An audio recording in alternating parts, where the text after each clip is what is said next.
प्यारे साथियों, अगर आपने गलती से इस वीडियो पर क्लिक कर दिया दोस्तों तो समझ लेना आपका 70 नंबर का काम बन गया। दोस्तों आज आपका 70 नंबर का काम बन जाएगा।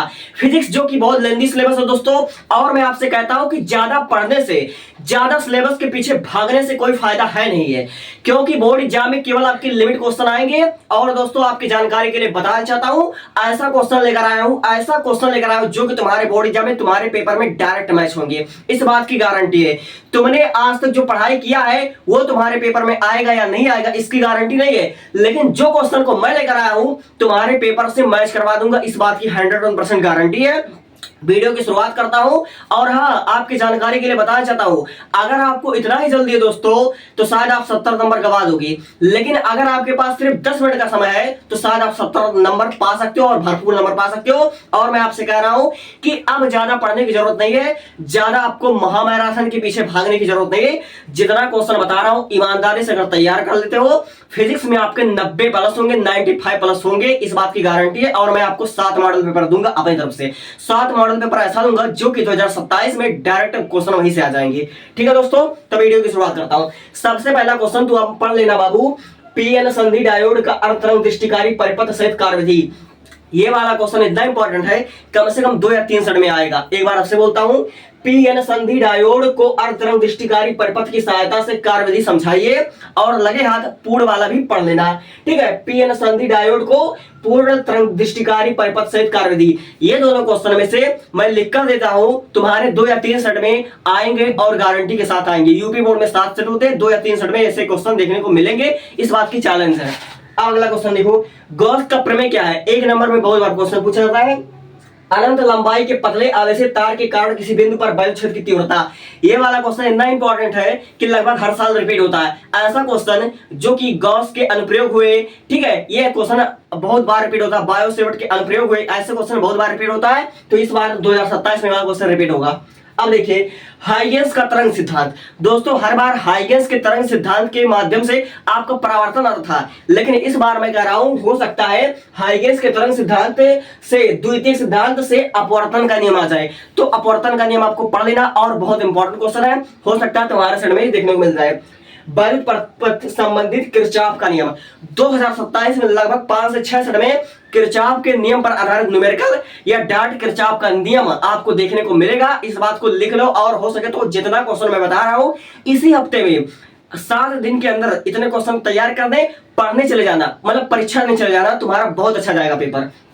अब देखो, वैद्युत द्विध्रुव क्या होता है? 1 या 2 नंबर में यह परिभाषा बार बार पूछा जाता है। वैद्युत द्विध्रुव क्या होता है? वैद्युत द्विध्रुव आघूर्ण क्या होता है? ठीक है, निरक्षीय स्थिति में वैद्युत क्षेत्र की तीव्रता, आपके पहले चैप्टर का जो मतलब क्वेश्चन है, लॉन्ग क्वेश्चन, ठीक है, निरक्षीय स्थिति में वैद्युत क्षेत्र की तीव्रता, ये क्वेश्चन बहुत इंपॉर्टेंट है।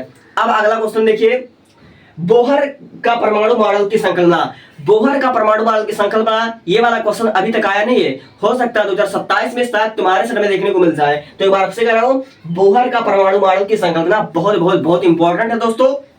अब देखो, फ्लेमिंग का बाएं हाथ का नियम पढ़ लीजिएगा, स्वप्रेरण तथा अन्योन्य प्रेरण जरूर पढ़ लीजिएगा, स्वप्रेरण तथा अन्योन्य प्रेरण जरूर पढ़ लीजिएगा।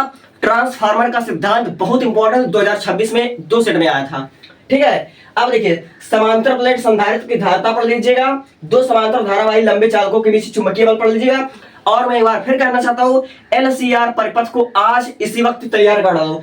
एलसीआर परिपथ की प्रतिबाधा कलांतर में संबंध या एलसीआर का व्यंजक कुछ भी पूछा सकता है, ये लगभग 7 सेट में आता है। इस पर आधारित न्यूमेरिकल या ये खुद लॉन्ग क्वेश्चन में आता है। ठीक, सिद्ध कीजिए कि संयुक्त लेंस की फोकस दूरी इतना होती है। दोस्तों इस वाले क्वेश्चन को आप लोग पढ़ लीजिएगा, ये क्वेश्चन आपके बोर्ड एग्जाम में आता ही आता है।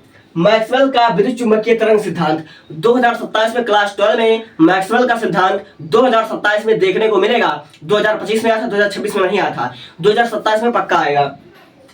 पूर्ण आंतरिक परावर्तन व क्रांति कोण की परिभाषा आपको पता होनी चाहिए, लगे हाथ आज याद कर लेना। अब देखिए, लेंस मेकर सूत्र है, लेंस मेकर सूत्र आज और इसी वक्त तैयार कर लो, इस पर आधारित न्यूमेरिकल या खुद ये आ सकता है। पतले लेंस के लिए न्यूटन का सूत्र है, ये नया क्वेश्चन है, तुम्हारे पेपर में आ सकता है, इसको तैयार कर लीजिएगा। प्रिज्म द्वारा अपवर्तन, प्रिज्म द्वारा अपवर्तन या प्रिज्म पर आधारित न्यूमेरिकल हर साल पूछे जाते हैं। वैद्युत फ्लक्स की परिभाषा, वैद्युत फ्लक्स बहुत इंपॉर्टेंट क्वेश्चन है, इसको पढ़ लीजिएगा। ठीक है, तो जितना क्वेश्चन मैं बता रहा हूं, जिस पर मैंने इंपॉर्टेंट लगाया है या स्टार लगाया है, इस पर मैं आपसे चैलेंज के साथ कर रहा हूं। आपके सेट में या यूपी बोर्ड के साथ तो सेट में यहीं से क्वेश्चन आएंगे, इससे बाहर क्वेश्चन नहीं जाएगा। ये ऐसे टॉपिक है जो कि आपके बोर्ड एग्जाम में डायरेक्ट आते हैं, ठीक है। अब देखिए, खगोलीय अपवर्ती तथा खगोलीय दूरदर्शी के बारे में पढ़ लीजिएगा, ठीक है। और संयुक्त सूक्ष्मदर्शी के बारे में भी पढ़ लीजिएगा। संयुक्त सूक्ष्मदर्शी 2026 में कई सेटों में आया था, हो सकता है कि सेट में आ जाए, तो संयुक्त सूक्ष्मदर्शी पढ़ लीजिएगा और खगोलीय अपवर्ती तथा खगोलीय दूरदर्शी आप पढ़ लीजिएगा। अब देखिए, व्यक्तिकरण तथा विवर्तन में अंतर है, व्यक्तिकरण तथा विवर्तन में अंतर पढ़ लीजिएगा। और ये वाला क्वेश्चन प्रकाश वैद्युत समीकरण पढ़ लीजिएगा। आइंस्टीन का प्रकाश वैद्युत समीकरण बहुत इंपॉर्टेंट है। आइंस्टीन का प्रकाश वैद्युत समीकरण हो सकता है तुम्हारे सेट में आ जाए, 5 नंबर का क्वेश्चन है। अब देखिए, अग्र अभिनत तथा उत्क्रम अभिनत पढ़ लीजिएगा। समस्थानिक, समहारिक, समन्यूट्रॉनिक और नाभि विखंडन, नाभि संलयन पढ़ लीजिएगा, बहुत इंपॉर्टेंट टॉपिक है। व्हिटस्टोन सेतु, दोस्तों व्हिटस्टोन सेतु परिपथ लगभग 7 के 7 सेटों में देखने को मिलता है। इस पर आधारित क्वेश्चन या खुद। अब देखिए, ओम का नियम तथा अनुगमन वेग, जिसको आप अपवाह वेग भी कहते हैं। अब मैं आप फिर कह रहा हूं, बायो सेवर्ट का अनुप्रयोग हर साल हर सेट में आता है, तो बायो सेवर्ट का नियम अनुप्रयोग पढ़ लीजिएगा। एम्पियर का परिपथीय नियम पढ़ लीजिए और लेंज का नियम 2027 में आएगा। रदरफोर्ड के परमाणु मॉडल की कमियां, दोस्तों बोहर का परमाणु मॉडल की संकल्पना, रदरफोर्ड के परमाणु मॉडल की कमियां, इसको पढ़ लीजिएगा। अब देखिए, सेलों का श्रेणी क्रम व समांतर क्रम सेल पढ़ लीजिएगा। बायो सेवर्ट की सहायता से वृत्ताकार धारावाही के केंद्र पर चुंबकीय क्षेत्र की तीव्रता पढ़ लीजिएगा। अनुचुंबकीय, प्रतिचुंबकीय, लघु चुंबकीय पढ़ लीजिएगा। लंबी धारावाही प्रणालिका की भीतरी अक्ष पर स्थित चुंबकीय क्षेत्रता पढ़ लीजिएगा। और मैं एक बार फिर से कहता हूं, सबसे ज्यादा जो न्यूमेरिकल होते हैं, मल्टीपल टाइप क्वेश्चन होते हैं और जो ग्राफ वाले क्वेश्चन आते हैं, 2025 में 2026 में लगातार आपके ग्राफ वाले क्वेश्चन आ रहे हैं। तो ग्राफ वाले क्वेश्चन में अगर पकड़ बनाना है तो संधारित्र में संयोजन, विद्युत धारा, प्रत्यावर्ती धारा, इसको आप डीप स्टडी कीजिएगा, इसको आप पढ़ लीजिएगा। इसमें हर एक पार्ट इंपॉर्टेंट है।